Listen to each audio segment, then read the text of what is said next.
This diagram I'm going to use to explain what really happens when you have sleep apnea. Now this was published by Mary Birch, a Buteyko practitioner actually, and a registered nurse in Australian nursing about 2.5 years ago. There's a diagram in the middle. Now if you want to get Mary's article with the case study that went through it, a lot more detail I recommend you do, you go to my website, it'll be on the front in red, buteykohealth.com.au. Go to sleep apnea and snoring, you can download a 3-page PDF where you can read all about this. So here we got, it starts here with hyperventilation. This is the cause of sleep apnea, hyperventilation, overbreathing.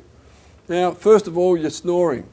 When the breathing gets worse, you get into this area here, okay? A lot of people with snoring, the first thing I'll ask them, are you tired during the day? If they say no, oh good, it's just early stages. But the breathing gets worse, you're into here. When you overbreathe like this, your body, hour after hour, loses this carbon dioxide quite a lot. The carbon dioxide, we blow it off, okay? There's no carbon dioxide in the air. Gases try to equalise. Now, carbon dioxide, look, if you don't get this, think of a bottle of Coke. Or ladies, think of a bottle of bubbly, okay, bottle of bubbly. The bubbles in the bubbly, and the bubbles in the Coke, do you know what that is? It's carbon dioxide, right? Under pressure in the bottle.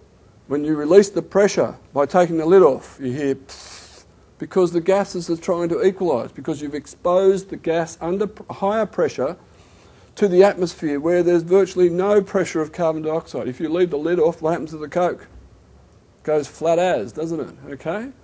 We're a bit like that. We're over-breathing incorrectly, our body loses the... We're not really bottles of Coke, but you get the idea, all right? But carbon dioxide is carbonic acid. Our body's chemistry goes in the wrong direction, you know, acid, alkaline, all that sort of stuff. The pH goes in the wrong direction. It's called respiratory alkalosis. You can look it up and read about it. It's a bit beyond this. The Bohr effect kicks in. Now, the Bohr effect states is when you've got low levels of carbon dioxide, our body's not getting the right amounts of oxygen. The oxygen's sticking in the blood, and our oxygen saturations, if you've had a sleep study, plummet. Now the body craves oxygen.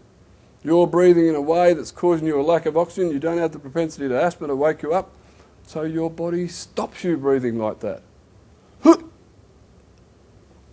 It's your body's defence against the way you're breathing, blowing off all this carbon dioxide, resulting in a lack of oxygen.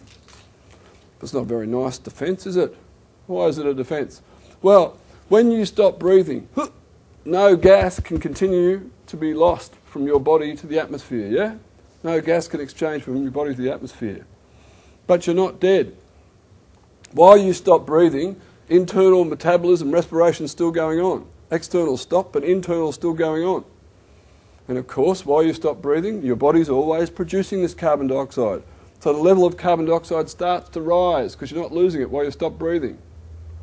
The pH goes back in the right direction.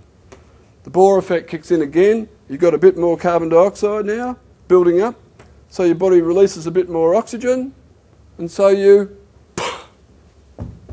start breathing again. But whenever you hold your breath for any length of time, a long length of time, the next breath is a big breath, and it's a gasp, and it wakes you up. Or it almost wakes you up. It certainly prevents you from cycling down to these deeper quality levels of sleep. Okay? So what do? You start breathing again. And so this happens again. You lose the carbon dioxide. And then because of this very bad thing happens again, and so you stop breathing. And the carbon dioxide builds up, and then you... Round and round you go, all through the night. Look, the earlier you go to bed, breathing like this, the worse you're going to be tomorrow. The worse you're going to be tomorrow. This is very exhausting. This is hard work. To overcome sleep apnea, we have a very different approach. Instead of selling you an expensive, possibly uncomfortable mask to wear on your face for the rest of your life, keeping the condition at the same time, after the horse has bolted, we attack the cause by addressing the breathing, by retraining the way you breathe. Starts by changing the way you breathe during the day. Takes 5 sessions over 5, and very, very, very quickly your body starts to breathe more normally, your body's getting more oxygen, the apneas stop. You might go through a period of snoring, but that's overcome very quickly as well, and you can overcome it forever. If you are using a CPAP machine, and you've used one last night, keep using it. I'm not telling anybody to stop using them. We treat it as prescribed medication, which it is, and we have a careful way of weaning you off and measuring your breathing. And then we have periods of time of observed sleep where you're sleeping, we start to wean you off without the machine, and then very quickly you can come off. 90% of people who are using a CPAP, even if you've been using it every night for years, 90% of people are safely free of the machine forever by Thursday this week. By Thursday, 90%. The remaining people who take longer, they might have multiple medical conditions, taking lots of medication for other conditions. The mask might be a full face, very high volume, can take them a little bit longer. Okay, so let me just finish by telling you about the course this week and explaining how it goes, and then let you all go. Who would like one of these? Which came to enrolment form plus details about. Would you like to pass these on to these people? 1, 2, 3, 1. Oh, naughty people in the back row here. Give them 1, 2. I'm sure. There you go. Because of him, eh? Yeah. Okay. Everyone got one? He's got one, yeah. So in here, you take this home and have a read about it. On the front is my website and my contact on that. So if you've got any questions, say tomorrow morning, this afternoon, later on, you think about this, whatever. Now, what is the course? What is it all about? Well, what it's all about is changing the way you automatically breathe.